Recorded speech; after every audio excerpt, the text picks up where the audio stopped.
Hello everyone, welcome back to my YouTube channel. If you are new here, welcome. I'm happy you decided to join us today. As you can see by that title down below, you guys, today we'll be reacting to the Fat Electrician once again on the channel. This is the old 66, the old 66. It sounds weird saying all those numbers together for some reason. I hate it. Okay, we're just gonna get into the video. You read the title, you know what we're reacting to. This was actually suggested to me, and I figure let's get into it. You know, like what harm can it do other than teach us something, right? So I will not be doing too much talking. Let's go.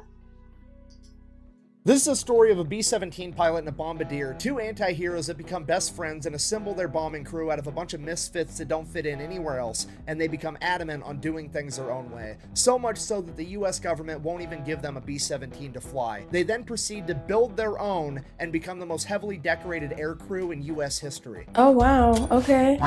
Today we're talking about Jay Zeamer, Joe Sarnofsky, and their air crew, the Eager Beavers, the most decorated air crew in US history, responsible for completing the most decorated mission in US history, all while flying the most heavily armed bomber of World War II, Lucy, aka Old 666. This video is brought to you by Warwood Tool, makers of the original American. This one is going to be so good, I know it. And while they're not making entrenching tools anymore, they are making sledgehammers and axes, and they're making them using the same drop hammer forging techniques that they used back in World War I, right out of West Virginia. If you need a tool for the rest of your life, check them out. This video is also brought to you by LAS Concealment. Full disclosure, I originally turned them down as a sponsor because I've done several holster making companies before, and I just think it's disingenuous to have a bunch of sponsors for the same type of product. So I said no. Despite that, they decided to send me a holster anyways for free, and it actually ended up becoming my favorite holster and the only one I've been carrying lately. Moving forward, they are going to be the only holster sponsor of the channel. I need a corporal. You're it until you. At least you're honest. I find something better. I wonder if I could get LAS to make me a holster for my sledgehammer. Anyways, back to the video. Starting off with our pilot and main character, Jay Zeamer. Born in 1918, he grew up in Pennsylvania with a pretty wealthy family. For high school, he was sent to a military boarding school in Culver, Indiana. While there as a freshman, despite the school's policy on no students having vehicles, he managed to acquire a Willys Motor Company Whippet, the direct predecessor of the Jeep. And he managed to turn this thing into an absolute hot rod, better than it ever ran before, until the school finally found out that a student had a car, which was against the rules, so he had a disciplinary meeting with the dean. He goes into this meeting with the dean and he's like, look, I'm in the engineering program, I'm taking all the engineering classes, I want to go to school to be an engineer, I just rebuilt a motor and I'm 14 years old, you guys should treat this as extra credit. To which the dean, being cool, is like, well, take me for a test drive and we'll see. Takes the dean for a test drive. Dean has a great time. He ends up giving him extra credit and letting him keep the car the entire time he's at military boarding school. So his grades were a little lackluster his freshman year because he was busy restoring a car. After that, he aced absolutely everything from sophomore to senior year. He goes on to apply to go to MIT to become a civil engineer. He gets rejected by MIT because his grades were lacking his freshman year. So he drives his Whippet that he rebuilt all the way to MIT, and he camps outside the admissions office for days until they agree to meet him. He then goes in and proceeds to persuade the head of admissions to let him into MIT. So he gets into MIT, goes on to become an engineer. While he's at college, he joins the ROTC program, which is like the pre-officer training program that they have at most colleges. While he's there, he ends up flying a plane, and he absolutely loves it. It is now his new goal in life to become a fighter pilot. So naturally, he applies to go off to Army Air School to become a pilot, at which point he is pretty much immediately informed there's a 0% chance that he will ever get inside of a fighter plane because he's way too big. At this point in time, they only let the smaller guys be the fighter pilots, and all the bigger guys had to go work in bombers, and Jay was a big dude, well over 6 foot. So it's not exactly what he wanted, but it is the next best thing. No big deal. He goes in, does the paperwork, does the physical exam. Bad news, his eyes suck, and his vision is not good enough to become a pilot. So the entire notion of being a pilot gets shelved for now, at least. He goes back to college, continues going through the ROTC program to be an Army infantry officer, and while this is going on, he's constantly researching on ways to make his eyes better. And he finally comes across this crazy optometrist named Dr. Bates, and he has the Bates method. Basically, this method wanted to treat your eyes like they were muscles. Bates believed that glasses enabled your eyes to be lazy, so he would crush his patients' glasses and then force them to do a bunch of eye straining exercises in hopes of building up better vision, similar to how you would lift weights to get bigger muscles. Arnold. One of these exercises included staring directly into the sun. Obviously, with hindsight being 2020, this didn't work that well, and it certainly wasn't recommended, but the young Jay Zeamer wanted to be a pilot so bad that he was in fact willing to go outside every day and attempt to beat the sun in a staring contest. Oh, it's a deep burn. That's crazy.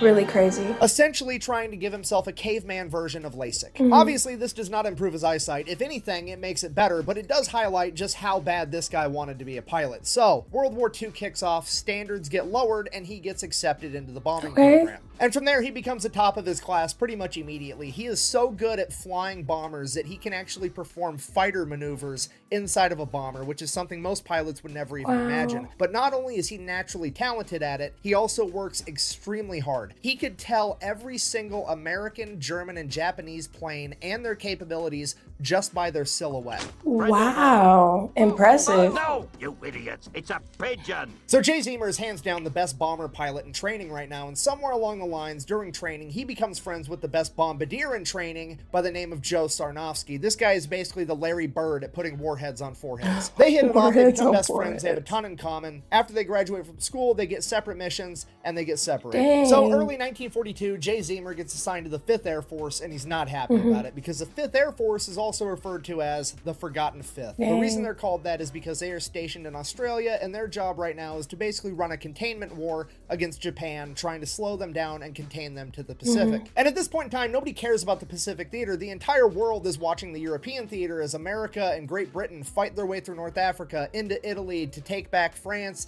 and eventually overthrow Germany. That's where the majority of the funding's going. That's where all the attention and glory is. That's the place where young, motivated men like Jay Zeamer want to be. But that didn't happen. Dang. So Jay shows up to Australia. He is the FNG, the fucking new guy. Nobody trusts him. He has zero street cred. Nobody wants him in their crew. Now, this is partially due to the fact that he's a new guy, and that's just how it goes for new guys, sure. But mainly, it's because the Japanese are kind of kicking America's ass right now. It's mid-1942. America just got involved in this war. A lot of their pilots are inexperienced. A lot of their equipment's outdated. And everybody's giving all the funding to the European theater. So, it's not a great time. And you got to remember, since this is 1942, America hasn't come out with the Hellcat or the Corsair yet, meaning that America has no fighter plane capable of going toe-to-toe with the Japanese Mitsubishi Zero. So even if the bombers did have a fighter escort, they weren't capable of going toe-to-toe with the Japanese Zeros anyways, so it has never been more dangerous to be inside of a bomber. It has never been more important to have everybody in that bomber crew as good as possible to increase everybody's chances of survival. If so facto, nobody wants to risk it on giving a new guy a shot. So it becomes apparent to Jay early on that if he ever wants to get up in the air, he's going to have to do some gangster shit. So he goes over to the bulletin board, and on that bulletin board are the missions that are deemed so incredibly dangerous that they are volunteer basis only, and he starts volunteering for all of them, filling in any position where he's needed. The majority of these missions would wind up being reconnaissance missions, which is where they're going to take a B-17 Flying Fortress. Instead of filling it with bombs, they're going to fill it with extra fuel tanks, equip it with cameras, and send it way off into enemy-held territory all by itself to hopefully get some valuable intel. Now, as I'm sure you can imagine, a single bomber flying alone in enemy-held territory is extremely dangerous, and nobody is about to let their pilot or co-pilot be the brand new guy fresh out of school, so Jay just has to fill in wherever there's a gap. Over time, he winds up doing everything. He's a tail gunner, a ball gunner, a waist gunner, a navigation guy, a radio guy. He can do everything, and eventually he works himself up enough credit that they let him be co-pilot for a little while. And while he's working as a co-pilot, he figures out something very, very important. You have to remember, he's an engineer. He loves taking things apart, figuring out how they work, why they work, trying to make them better. And while he's sitting in the co-pilot seat, he figures out how the Japanese Zeros are tackling the B-17s. You have to remember, this is 1942. The B-17s that they are flying are the B-17Bs. They are the first generation of mass-produced B-17s ever, and they have one fatal flaw, and the Japanese figured out how to exploit it. You see, the B-17s have a ton of machine guns all over them to defend themselves. They have a tail gunner, a ball gunner, a waist gunner on each side, and a turret on top. The problem is, none of those can shoot in front of the plane. The only thing the front of the plane has is two 30 caliber flex guns, which you can kind of see right here, which might as well be nothing at all when it comes to shooting down an actual plane. Okay. Later generations of the B-17 would end up getting more firepower and turrets on the front to help alleviate this issue, but at this point in time, they didn't have that. So the Japanese Zeros would approach from behind, well out of range of the machine guns, pass the B-17 altogether, and then go and do a U-turn and approach the B-17 head on and shoot it down, where the B-17 had no way to defend itself. And during his time as a co-pilot, Jay Zeamer caught on to this and developed a plan. Fast forward, Jay Zeamer on his first mission, he finally got enough street cred,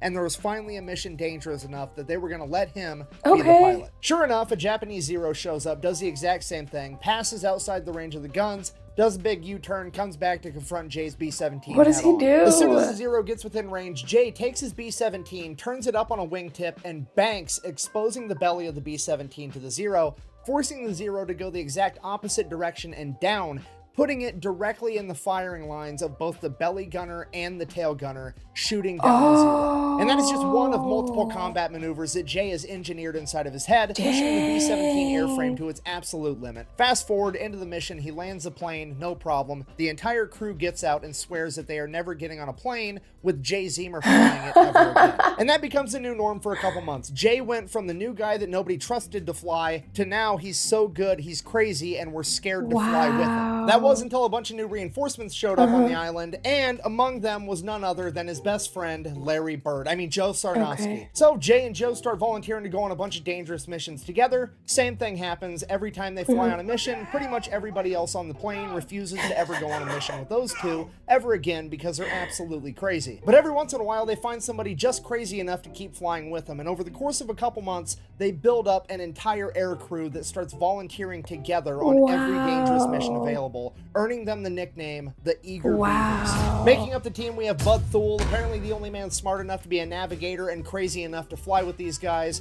And then of course we have Jay Zeamer as the pilot, Joe Sarnofsky as the bombardier, and from there it just gets completely out of hand because after that we have the radio expert, William Vaughn, aka Willie. He is one of the most experienced bomber crew members in the entire US military at this point that's been on countless missions, one of which his B-17 landed to refuel when his crew was ambushed by 500 Japanese soldiers. They took the machine guns out of their B-17 and proceeded to defend themselves in a firefight for 10 hours until the Australians showed back. And during that 10 hours, Willie had 14 confirmed kills, 4 of which were in close quarters combat, 2 with his Colt 45 1911, and 2 with his knife. Jay Zeamer said he didn't plan on getting in any knife fights at 30,000 feet, but if he did, he had Willie. Next, we have camera expert and waist gunner George Kendrick. Typically on a B-17, you're supposed to have one waist gunner on either side of the plane, but Kendrick preferred to man both sides completely by himself. When Jay Zeamer asked him if he wanted to find another waist gunner for the other side, Kendrick said, and I quote,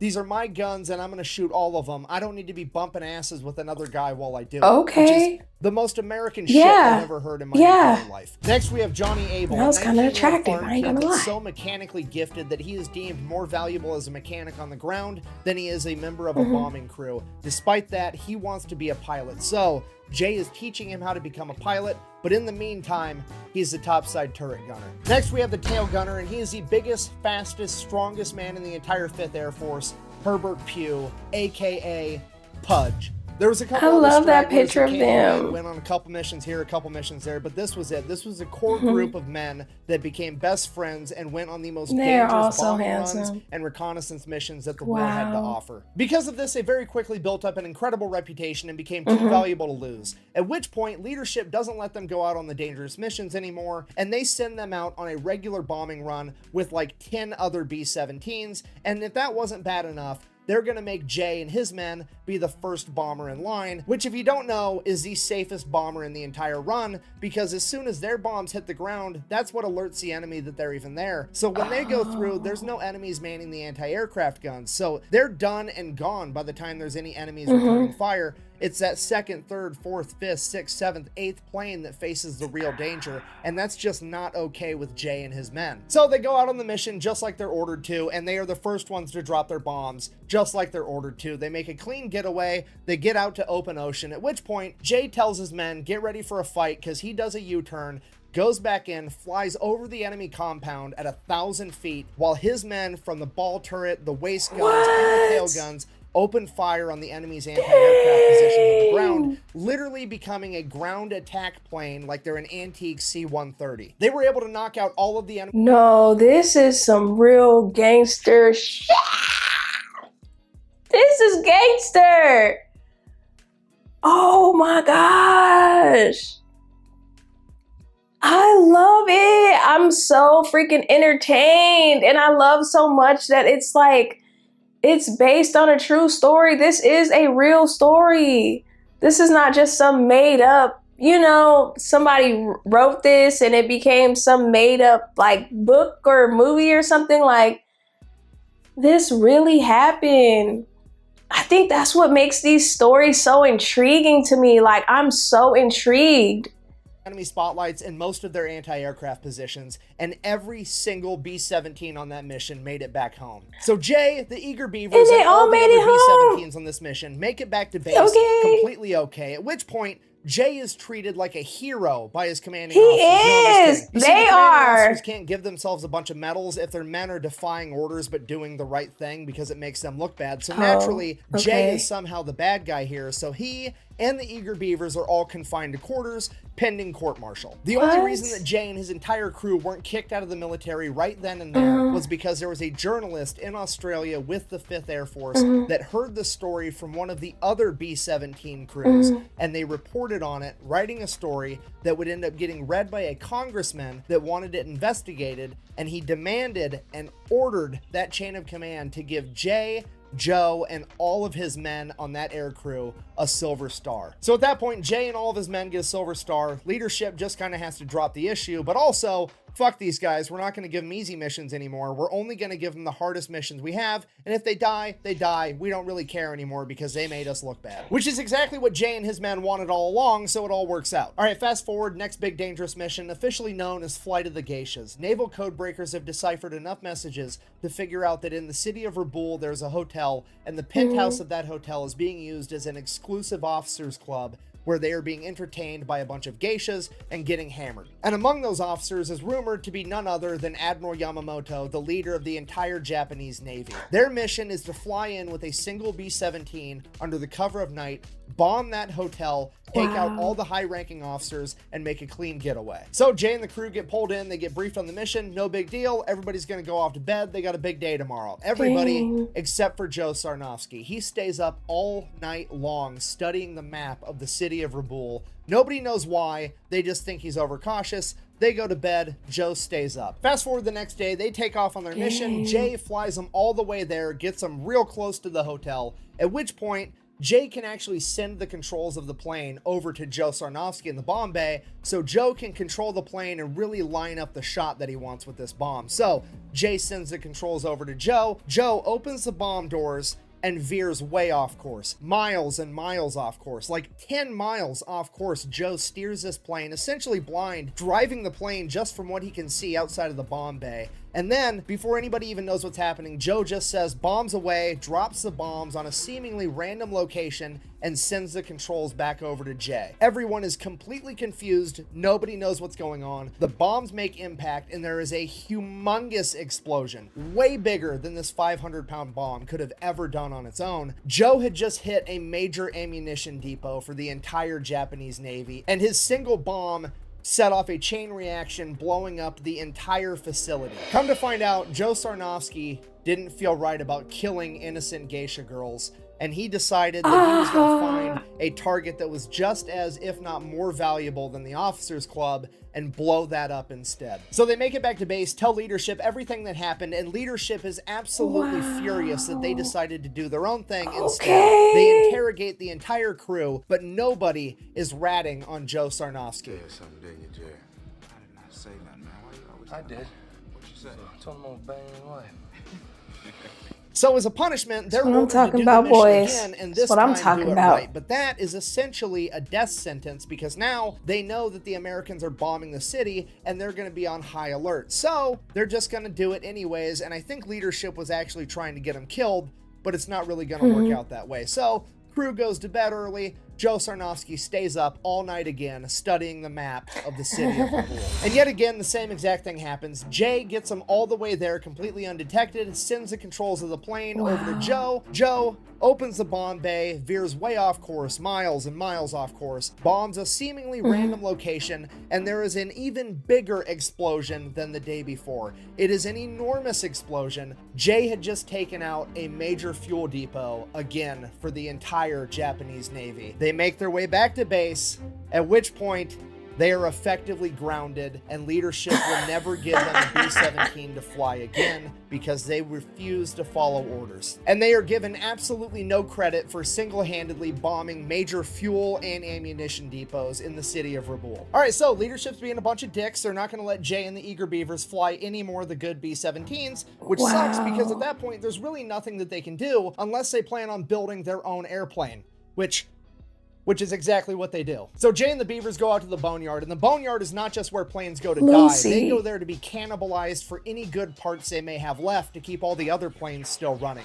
And what they come across is what used to be a B-17. It has been stripped of... Oh my gosh, y'all. It's all coming together now.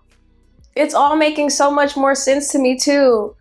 Because I was wondering why in the beginning of the story, you know, I was like, okay, so why are we knowing about, you know, his schooling and stuff like that, and him being an engineer, or him redoing or rebuilding the engine and da da da da da.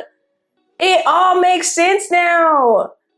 Oh my gosh, this story is so freaking good.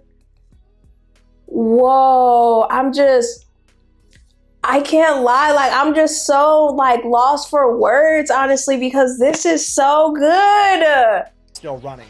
And what they come across is what used to be a B-17. It has been stripped of every usable part and is covered in bullet holes, and there is no way that this thing is gonna fly. The only identifying characteristics of this plane at all was the faded word Lucy up on the front and the tail number 2666, which would later bring about its nickname, Old 666. So now they have a plane, they just need to fix it. A seemingly impossible task, but they have Jay Zeamer, the engineer, and Johnny Abel, the 19-year-old mechanical prodigy, that set forward restoring this plane, while everybody else on the crew goes out and steals all the parts they need to do it. I mean, strategically transfers equipment to an alternate location. Some of the equipment that the Eager Beavers managed to acquire included 4 new Cyclone engines, radio equipment, camera equipment, and 19 50 caliber machine guns. Right off the bat, we have a problem because right around the time that the Beavers start finding all of this amazing equipment, a bunch of other air crews seemingly have lost a bunch of their amazing equipment. So a bunch of them are going to go back and try to steal it off of Old 666, at which point the only logical solution is for the entire crew to start living on Old 666 while they restore it all day and all night and spread the word that the 50 caliber machine guns are loaded, and if that doesn't work, you get to fight Willie about it. At this point, leadership has completely lost control of the situation. Everybody's calling Jay Zeamer and the Eager Beavers pirates, renegades. Everybody's looking at leadership to stop them, at which point leadership is kind of like, fuck, I think they might be talking to me too, and I don't want to fight Willie, so we're all just going to look the other way. Like we talked about earlier in the video, there's not much firepower at the front of a B-17, so they take a 50 caliber machine gun, mount it right on the nose cone, and they line it up with the rivet line going down the center of the cab, and they rig it up so that there's a button inside the cockpit for Jay Zeamer to hit to be able to fire the 50 caliber machine gun. So all he has to do is aim the rivet line at the enemy and fire. He calls it his schnozzler gun. Then the other 2 30 caliber guns on the front of the B-17 are replaced with 50 cals. The navigator compartment usually had 1 30 caliber machine gun. Now it's going to have dual 50s. Then the seat for the radio guy, who typically never even had a gun, oh well, we're going to cut a hole in the plane and give him 2 50 caliber machine guns as well. Then we get to George Kendrick's area, the waist guns. Typically there's 1 50 caliber on each side. Double it! Now we're getting dual 50s on each side, and because that's not enough, we're also going to cut another hole in the bottom of the plane and give him dual 50s there as well. That way, when Jay banks up in front of the zero, not only can the ball turret gunner hit the zero, Kendrick is also going to be able to hit the zero as well. Then, in case any of the guns malfunction, they have 3 extra 50 caliber machine guns strapped down on the inside of the plane. Old 666 now has more than double the firepower of any other B-17 in the Pacific Theater, and after shedding over 2,000 pounds, it is also the fastest. But all that firepower isn't going to be worth a whole lot if they don't know how to use it. So Jay and Johnny continue working on the plane while everybody else is sent out to go train and become experts on the M2 50 caliber machine gun. The Beavers get to the point where every single member of the crew can assemble and disassemble the M2 Browning in under a minute while blindfolded. Joe and Jay also make it a rule that every gun inside of their aircraft has to link their own ammunition belts, and they're going to change up how they do ammunition. You see, at this point, a B17 50 caliber machine gun had an ammo link that went armor piercing round,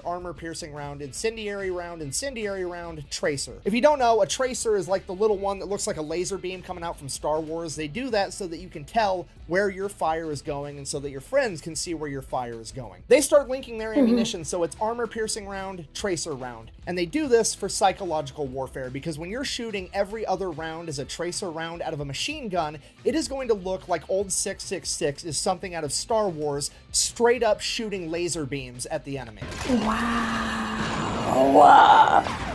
So this is too good. They start volunteering for every single dangerous mission that they can find. They volunteer for so many missions so often that they never actually got an opportunity to finish the nose art on the plane like you see all the other bombers have in the movies and in the old pictures, and that's why the plane never got a cooler nickname other than its tail number, Old 666. Now, most of these missions, just like before, are recon. It is Jay, the eager Beavers, and Old 666 going up into enemy territory completely by themselves, and every single time they come into enemy zeros, they light them up. The new machine guns are incredible, and Old 666 is the aerial equivalent of George Foreman on his second title run. He's big, he's fat, he's got terrible gas mileage, but if you're going to stand in the pocket and trade with them, you're probably going to get put in the ground. Allegedly, with the combination of increased speed, increased firepower, Jay's piloting tactics, and the entire crew's newfound machine gun proficiency, they were shooting down so many enemies that it became unbelievable. So the crew came back and people started doubting them. So they're like, fine, we're just going to rig up the cameras to turn on every time we start firing the machine guns. That way, we film us shooting down the enemy fighters. Which is the most world star shit I've ever heard in my entire life. They were literally kicking so much ass that to get people to believe them, they had to prematurely invent the GoPro 70 years ahead of time. The beatings continue for a little while. Old 666, the eager Beavers, and Jay Zeamer build up this enormous reputation, and eventually leadership would approach Jay with the most dangerous mission he'd ever heard of. All right, so here's a mission. The Marines are going to make a 40,000-man amphibious landing in Bougainville. But before they do that, they wanted to get aerial footage over the coastline because they wanted to find out where all the reefs were so the Marine Corps didn't get caught up on the reefs with their amphibious landing vehicles. The problem with that is the only way to get enough high definition in that footage to be able to see reefs that are underwater is to use a trimetragon camera setup, which is 3 cameras where they merge all the footage together. And the only way to actually film this and make it work is to fly in a perfectly straight line under perfect weather conditions, and they can't move the plane at all. Even a single degree of tilt would ruin the entire thing. And in order to film this coastline, they're going to have to do that for 22 minutes straight in enemy territory, and that enemy territory may or may not have enemy fighters and anti-aircraft guns on the coast. And if there is anti-aircraft guns on the coast, it's pretty much game over, because again, they have to fly in a perfectly straight line for 22 minutes straight in broad fucking daylight. The worst gunner on the planet has enough time to get dialed in and shoot them down. And that's assuming they even make it to the coastline, because Bougainville is 600 miles into enemy-held territory. Because of this, the leadership only approached Jay with this mission because they were just hoping that he would pilot it. They never in their wildest dreams imagined that his entire crew would volunteer to go on this mission because it had such a low chance of survival. Despite that, after being briefed on the entire thing, Jay rushes over to the barracks where the Beavers are, briefs them on the entire thing, and he's like, look, I'm calculating there's like a 10% chance that we survive this. I don't expect any of you to go with me. I don't blame you if you don't in any way, but if you do want to volunteer, there's nobody I would rather have up there with me than you guys. At which point, every single one of the eager Beavers stands up, and they're going with it.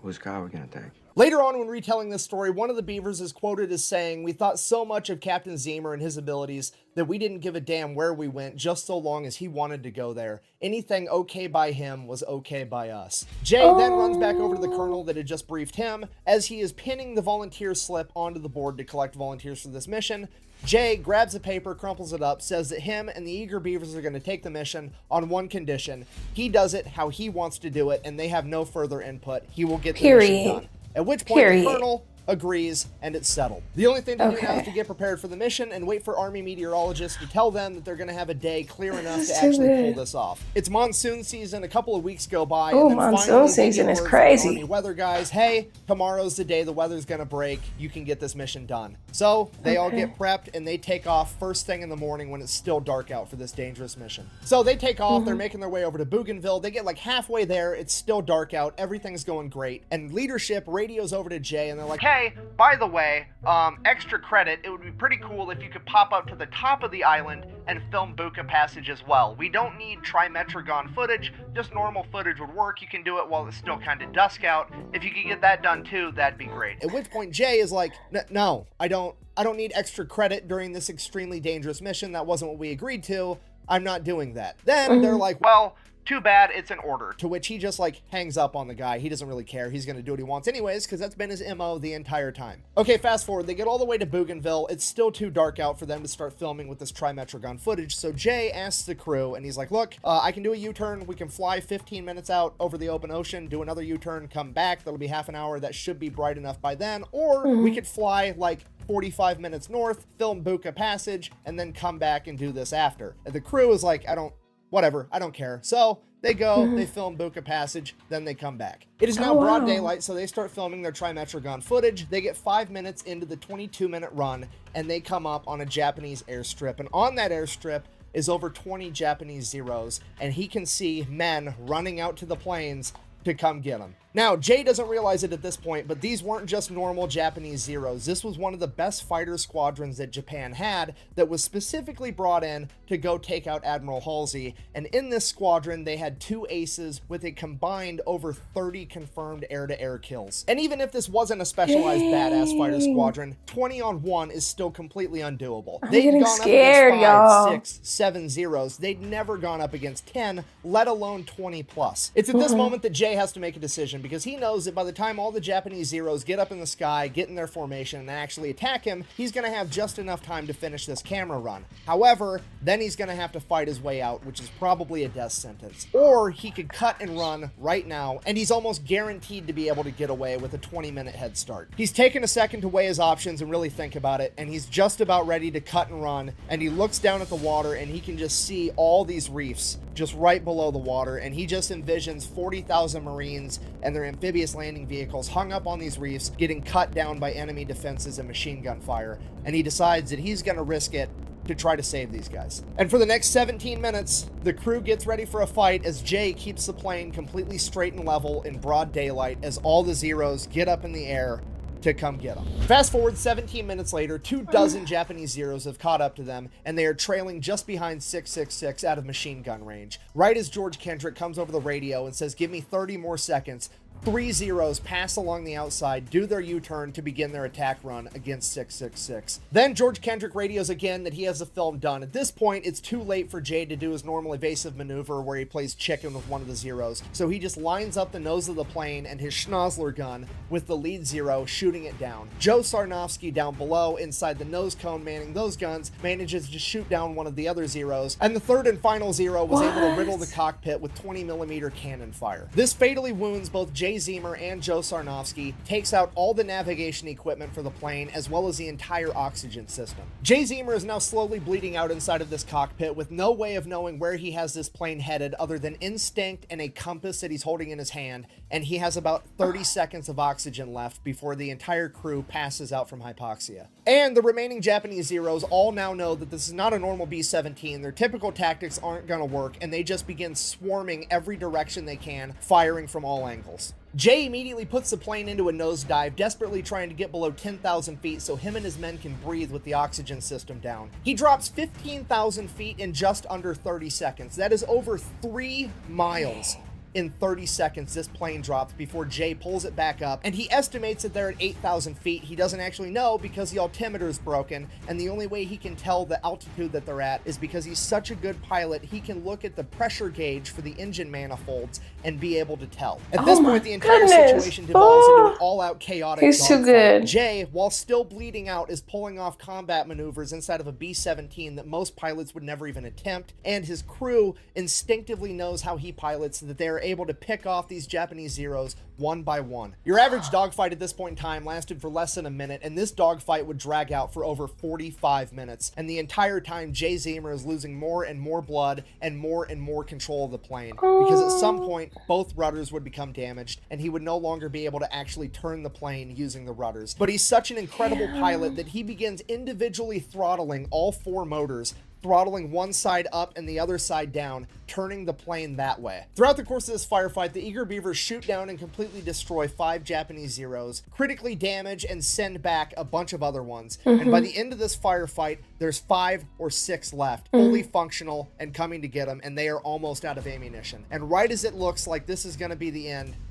the Zeros peel off and do a U-turn as they have to go back because they've ran out of fuel. At this point, Jay Zeamer passes out and the co-pilot is finally allowed to take over the aircraft, something that Jay Zeamer refused to let him do in the heat of the fight. For the entire flight back, Jay is coming in and out of consciousness, and the last thing he remembers is them landing and the ground crew rushing in as he hears the medics say, "Get the pilot last, he's already dead." He would wake up in the hospital days later to find out that he had lost over half the blood in his entire body, but the intel that they had gathered was going to be used to launch Operation Cartwheel, a highly successful Allied offensive that military planners credited that success to the intel that Jay Zeamer and the eager Beavers had gathered. Because of this, both Jay Zeamer and Joe Sarnofsky were to receive the Medal of Honor. Unfortunately, Joe would have to receive his posthumously. According to the accounts of the rest of the crew, he was struck by a 20mm round during the first engagement. Despite that, he still managed to man the machine guns at the front of the B-17, shooting down an additional 2 Japanese Zeros before succumbing to his wounds. As for the rest of the eager Beavers, 4 of them sustained injuries, but they all survived, and all of them were awarded the Distinguished Service Cross for this mission, making this the most decorated air crew in U.S. military history, and making this the most decorated mission in U.S. history. According to the official Japanese reports, this story is highly exaggerated because according to them, they only sent up 7 Zeros to intercept Old 666, and none of them were shot down. However, when you take into account the verifiable fact that Old 666 was hit with 5 20mm cannon rounds and sustained over 187 bullet holes, and the crew depleted all of their ammunition, literally thousands of pounds of 50 caliber rounds, it kind of sounds like the Japanese official reports are fucking lying so that they don't look bad. In conclusion, now you know the story of Jay Zeamer and the eager Beavers, a bunch of young men that blurred the lines between bravery and insanity, that ultimately were deemed so reckless that the government wouldn't give them a B-17 to fly, so they built their own and became the most decorated air crew in American history. Thank you for watching. Best way to support the channel is go buy some merch over at thefatelectrician.com. That was such a good story. Out. That was such a good story. That was a long video this time around. When you're editing this one in post-op, just cut out all the parts where I got teary-eyed. Those weren't emotions. My office is infested with onion-cutting ninjas. It was fighting back them tears, huh? That was another great video by the Fat Electrician. You guys know I love his videos so much. And like I said, this was actually suggested to me. And I'm so happy I did it. Oh my God, this was such a good one, you guys. Such a good one. They were so badass. Oh my God, I love it so much. I love it so much. If you guys enjoyed today's reaction, please make sure you guys are tapping that love button for me. When you do that, it does let the algorithm know that you guys are enjoying my content, and it pushes me up there with the rest of those YouTube sharks. You guys already know. Y'all need to subscribe now, right? You know, right? If you haven't subscribed, I don't know what you're waiting on. Like, I don't know what you're waiting for. It really puzzles me, you know? Also, if you're already subscribed, go the extra mile and just hit that notification bell. Don't hit it, tap it. Tap the notification bell so you'll be notified whenever I do upload a video. That way you don't miss me, I don't miss you, we don't miss each other, you know what I'm saying? And yeah, I guess I'll catch you guys in my next upload. Bye! That was a good one. It's Miaaaa, that girl you came to see. So grab your snack and just sit back, leave a comment in the chat. Whoa, whoa, whoa. It's Miaaaa, that girl you came to see. So grab your snack and just sit back, leave a comment in the chat.